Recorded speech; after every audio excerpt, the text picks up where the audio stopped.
Hi friend, welcome to my channel SK Sonu tech world. देखिए friend, हमारा कोशिश रहता है कि आपके मन में जो भी सवाल है उसको मैं क्लियर कर दूं। आप सभी को मैं इसके पिछले वीडियो में बताया था कि जेपी यूनिवर्सिटी छपरा स्नातक पार्ट 2 सेशन 2019-22 स्पेशल का जो रिजल्ट है वो जारी कर दिया गया है। आपको बताया था कि कैसे आपको मार्कशीट मिलेगा।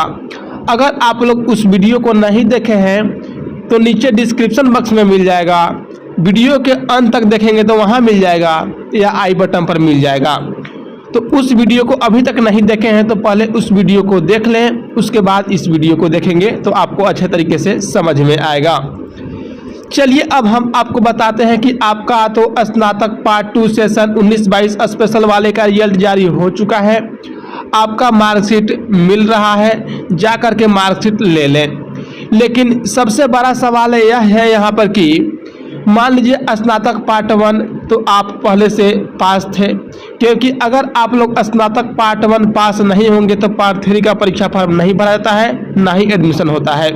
तो मान लीजिए कि आप स्नातक पार्ट 1 पास है, पार्ट 2 में आप प्रोमोटेड थे, लेकिन यहाँ पर पार्ट 2 में अगर प्रोमोटेड होते हैं तो पार्ट 3 का परीक्षा फॉर्म भरा जाता है और आप एग्जाम दे पाते हैं। अगर आप पार्ट 3 में पास भी हो जाते हैं तो आपका रिजल्ट पेंडिंग बताता है। तो यहाँ पर जब स्नातक पार्ट 2 सेशन 19-22 स्पेशल का रिजल्ट जारी हुआ है तो इसमें बहुत सारे छात्र पास हो चुके हैं। तो यहाँ पर देखा जाए तो आप पार्ट 1 तो पहले से पास थे, पार्ट 2 भी पास हो चुके हैं और पार्ट 3 तो आप पहले से ही पास हो चुके हैं, लेकिन आपका रिजल्ट पेंडिंग दिखा रहा था पार्ट 2 के चलते। तो जब पार्ट 2 क्लियर हो चुका है तो आपका पार्ट 3 का मार्कशीट कैसे मिलेगा, ये सवाल है यहाँ पर। तो फ्रेंड उसके लिए आपको एक काम करना होगा। आप सभी को मालूम है कि अगर आप कोई काम करते हैं, अगर कुछ दिन तक उसको छोड़ देते हैं तो आप भूल जाते हैं कि ये काम किए थे। तो ठीक इसी तरह से यह भी है।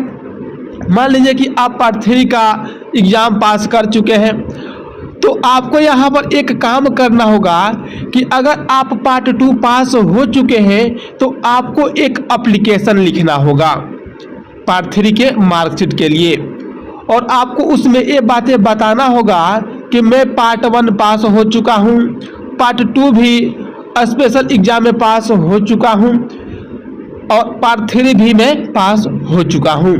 मुझे मार्कशीट देने की, यानी कि मुझे पार्ट 3 की मार्कशीट देने की कृपा की जाए।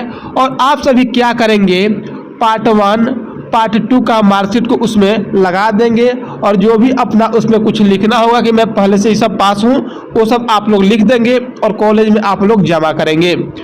उसके उम्मीद है 15 से 20 दिन या 25 दिन, 1 मंथ के अंदर उम्मीद है कि आपका मार्कशीट आ जाएगा, क्योंकि मैक्सिमम से मैक्सिमम 1 मंथ ही लगता है और आपका मार्कशीट आपके कॉलेज में आ जाता है। तो फ्रेंड आप लोग ये काम जरूर करें। अगर आप लोग ये काम नहीं करते हैं तो उम्मीद है कि कभी आपका मार्कशीट आपके कॉलेज में आ जाए। आपको मैं पहले ही बता चुका हूँ कि अगर आप कोई काम करते हैं, अगर कुछ दिन उसको छोड़ देते हैं तो आप भूल जाते हैं। तो यूनिवर्सिटी में तो ऐसे ही इतना प्रॉब्लम चल रहा है, तो आपको कम से कम उनको याद दिलाना होगा कि मैं पास हो चुका हूं, मुझे मार्कशीट देने की कृपा की जाए, तभी आप सभी का मार्कशीट मिलेगा। फिर मैं कोशिश करता हूं कि हर पॉइंट को क्लियर कर दूं। आप सभी इस चैनल को सब्सक्राइब करके घंटी को दबा दें ताकि भविष्य में जो भी प्रॉब्लम आपको आए मैं कोशिश करूंगा आपके सभी सवालों का जवाब देने का। चलिए फ्रेंड, फिर मिलते हैं, तब तक के लिए जय हिंद।